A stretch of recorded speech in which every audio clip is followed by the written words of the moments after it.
Добро утро! Ганка ме прекъсна вчера на видеото ми, сега тук да покажа първо, че Ганчо обича да си хвърля нещата.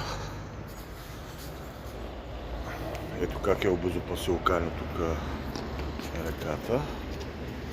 Искам да ви покажа нещо много интересно, което ми се случи. Ето тук трябваше да мине една майка с количка.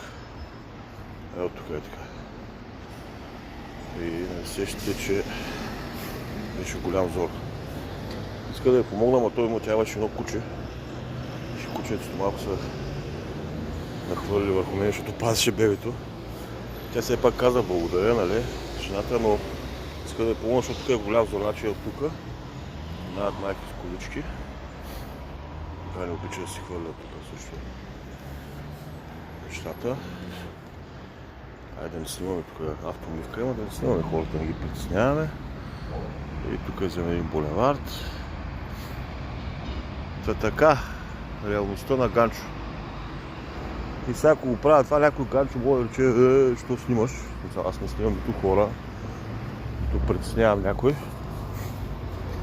Просто снимам реалността, която е така. Харесва ли, да?